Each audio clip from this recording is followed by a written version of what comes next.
Medina की वो रात बहुत सुकून भरी थी।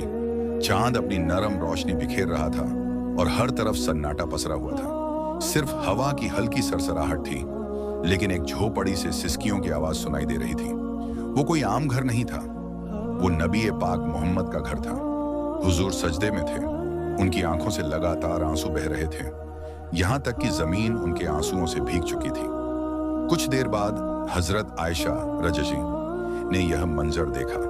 वो हैरान रह गईं, क्योंकि यह वही नबी थे जिन्हें अल्लाह ताला ने पहले ही फरमा दिया था, तुम्हारे पिछले और आने वाले सारे गुनाह माफ कर दिए गए। उन्होंने रुक रुक कर पूछा, या रसूल अल्लाह, आप क्यों रो रहे हैं, जबकि अल्लाह ने तो आपको माफ कर दिया है। हुजूर ने सजदे से सिर उठाया, चेहरे पर आंसुओं के निशान थे और होंठों पर सिर्फ एक बात, ऐ आयशा, मैं कैसे ना रोऊं। उन्होंने धीमे लहजे में फरमाया, आज मैंने अपनी उम्मत के बारे में सोचा। वो लोग जो मुझे कभी नहीं देखेंगे मगर मेरा नाम लेंगे, मुझसे मोहब्बत करेंगे, मगर कुछ ऐसे भी होंगे जो नमाज छोड़ देंगे, गुनाहों में पड़ेंगे, दुनिया की दौलत के पीछे भागेंगे। फिर भी मैं चाहता हूं कि मेरा रब उन सब पर रहमत करे। फिर नबी ने हाथ उठाए, आंखें बंद की और दिल से दुआ मांगी, या अल्लाह, मेरी उम्मत को माफ कर दे, उनके गुनाहों को बख्श दे, उन्हें जहन्नम की आग से बचा ले, और जिस तरह मैं उनके लिए रोता हूं, तू उन पर रहमत बरसा।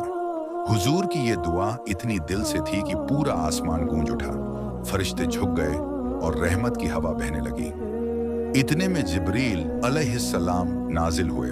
उन्होंने कहा, या मोहम्मद, अल्लाह ताला ने आपकी दुआ सुन ली है। वो फरमाता है, मैं तेरी उम्मत को उस वक्त तक अजाब नहीं दूंगा जब तक वो तुझ पर दरूद भेजते रहेंगे और तेरी हिदायत पर चलते रहेंगे। ये सुनकर नबी के चेहरे पर हल्की मुस्कान आई, लेकिन आंखें अब भी भीगी हुई थीं। हुजूर ने फरमाया, ऐ जिब्रील, मैं तब तक सुकून नहीं लूंगा जब तक मेरी आखिरी उम्मती भी जन्नत में दाखिल ना हो जाए। आज जब हम दरूद पढ़ते हैं या सल्लल्लाहु अलैहि वसल्लम कहते हैं, तो याद रखना, उस एक लफ्ज के पीछे नबी के आंसू हैं, उनकी रातों की दुआएं हैं, उनका दर्द और रहमत छुपी है। सबक, अगर नबी अपनी उम्मत के लिए रो सकते हैं, तो क्या हमें उनके लिए अपने दिल में मोहब्बत नहीं रखनी चाहिए? क्या हमें वो रास्ता नहीं अपनाना चाहिए जिसके लिए वो पूरी रात सजदे में रोते रहें?